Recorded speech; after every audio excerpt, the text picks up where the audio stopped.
అందరికీ నమస్కారం అండి.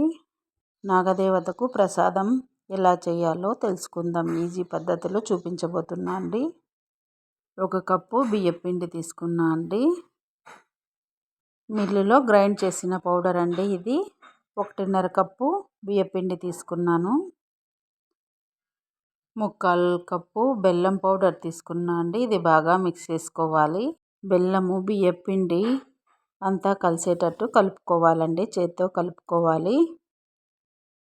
పచ్చిపాలు ఆవు పాలు తీసుకున్నా అండి. కొద్దిగా వేసుకొని కలుపుకోవాలి. కొద్దిగానే వేసుకోవాలండి. ఒకేసారి వేయకూడదు. మరి ఇంకోసారి కొద్దిగా వేసుకొని పిండి గట్టిగా కలుపుకోవాలి. ఇలా గట్టిగా కలుపుకోవాలండి. కలుపుకున్న తర్వాత 1 స్పూన్ నెయ్యి వేసుకొని బాగా కలిసేటట్టు కలుపుకోవాలి. ఇలా చేసుకోవాలండి ప్రసాదం. మిక్సీ జార్ తీసుకొని ఇందులో 1.5 కప్పు నువ్వులు వేసుకున్నా అండి.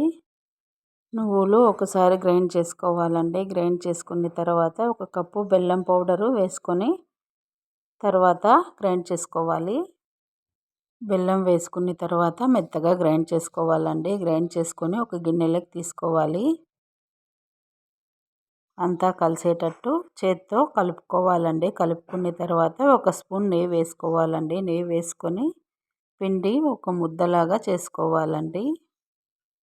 ఈజీ పద్ధతిలో ప్రసాదం చేసుకోవచ్చండి. ఇలాగా నాగదేవతకు ఇష్టమైన ప్రసాదం అండి. ఈ 3 చిన్న గ్లాసు బియ్యం నానబెట్టుకున్నా అండి. 10 నిమిషాలు ముందుగా నానబెట్టుకున్నాను. నీళ్ళన్నీ వంచేసి పచ్చి కొబ్బరి ఇలా చిన్నగా కట్ చేసుకున్నా అండి. కొద్దిగా బెల్లం పౌడరు వేసుకొని బాగా మిక్స్ చేసుకోవాలి. నాగుల చవితికి నాగదేవతకు ఇష్టమైన ప్రసాదం అండి. ఈజీ పద్ధతిలో చాలా ఈజీగా చేసుకోవచ్చు.